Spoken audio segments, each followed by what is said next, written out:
Hello everyone. पिछली video में मैंने पूछा था कि नेक्स्ट वीडियो आपको किस टॉपिक पे चाहिए। तो सबसे ज़्यादा जो कमेंट्स थे वो यूपीएसआई की मैथ्स के लिए थे कि मैथ्स कैसे प्रिपेयर करें। तो आज इसी टॉपिक पे वीडियो रहेगी। तो सबसे पहले दो टाइप के स्टूडेंट्स हैं। एक तो जिनका बेसिक क्लियर है, सारे टॉपिक क्लियर हैं, बस प्रैक्टिस करनी है और उनको स्पीड में दिक्कत आ रही है। मतलब जो गिवन टाइम है उसमें उनके पूरे क्वेश्चंस अटेम्प्ट नहीं हो पाते हैं। स्पीड के लिए मैं आज एक ऐसा मेथड बताऊंगी जिससे आप 1-1.5 महीने भी कर लेंगे तो आपकी स्पीड बहुत इंक्रीज हो जाएगी। ये मैंने खुद किया था अपने प्रिपरेशन टाइम पे। और दूसरे टाइप के जो स्टूडेंट हैं वो हैं कि जिन्होंने अभी प्रिपरेशन शुरू करी है, तो उनको अभी सारे टॉपिक भी कवर करने हैं और प्रैक्टिस भी करनी है। उसके बाद उन्हें स्पीड भी बढ़ानी है। तो सबसे पहले हम इनकी बात कर लेते हैं जिनको अभी सब कुछ कवर करना है और कम से कम टाइम में उन्हें ज़्यादा से ज़्यादा आउटपुट लेके आना है। तो इनके लिए आप लोगों को क्या करना है कि आपको जो शुरुआत करनी है वो जो हाई वेटेज वाले चैप्टर्स हैं जिसमें सबसे ज़्यादा क्वेश्चंस आते हैं, आपको उन चैप्टर से शुरुआत करनी है। जब आपके वो कंप्लीट हो जाए उसके बाद आपको जो जिनसे एक एक दो दो क्वेश्चन आते हैं वो वाले चैप्टर करने हैं। तो हम बात कर लेते हैं कौन कौन से चैप्टर हैं जो हाई वेटेज वाले हैं जो आपको पहले करना है। तो वो हैं सबसे पहले नंबर सिस्टम, उसके बाद परसेंटेज चैप्टर ऑलमोस्ट हर चैप्टर में यूज़ होता है। Number system, percentage, ratio and proportion मैंने लिख लिया है।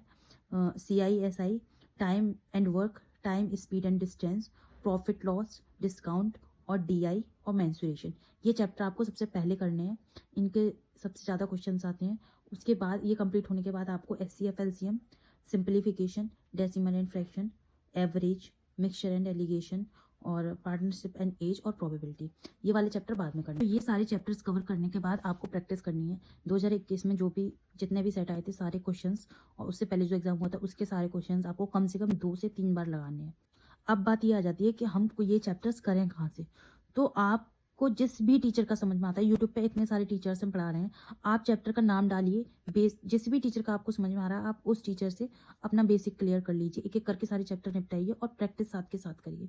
तो अब मैं बता देती हूँ कि स्पीड कैसे इंक्रीज करनी है। तो जब मैं प्रिपरेशन कर रही थी यूपीएसआई की, उस टाइम मेरा रेलवे का भी एग्जाम था, तो मैथ्स की जब मैं प्रिपरेशन कर रही थी तब मैंने एक क्लास करी थी अनअकैडमी पे। साहिल सर एक क्लास कराते थे डेली, उसमें कुछ क्वेश्चंस प्रैक्टिस कराते थे जिसमें कि क्या होता था, टाइमर के साथ क्वेश्चंस होते थे। मतलब टाइम लगाओ, जैसे क्वेश्चन आया उसमें टाइमर लगाया, इतने सेकंड का पोल होता था और उसमें उतने सेकंड में सॉल्व करके तुम्हें टिक करना है उस पर।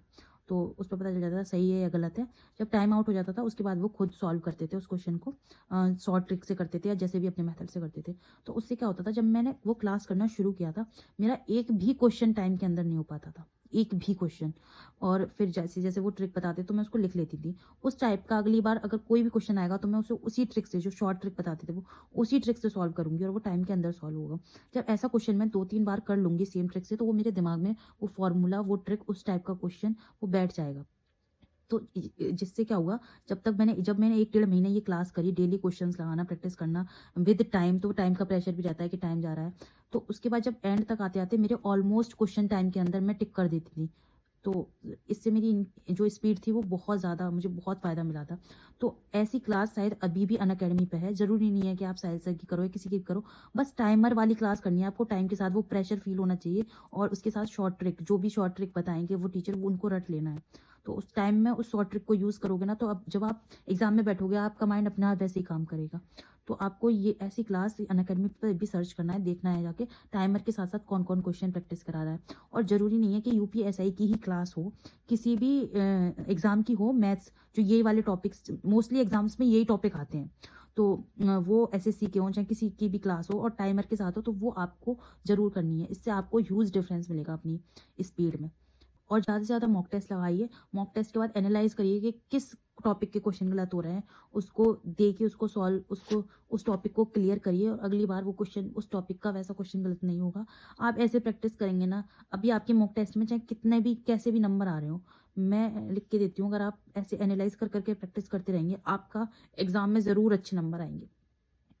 मेरे मॉक टेस्ट में कभी बहुत ज़्यादा अच्छे नंबर नहीं आए, एवरेज रहते थे, लेकिन मेरे एग्जाम में अच्छे नंबर आ गए और मेरा क्लियर हो गया। आप बस लगे रहिए, आपका एग्जाम ज़रूर क्लियर होगा।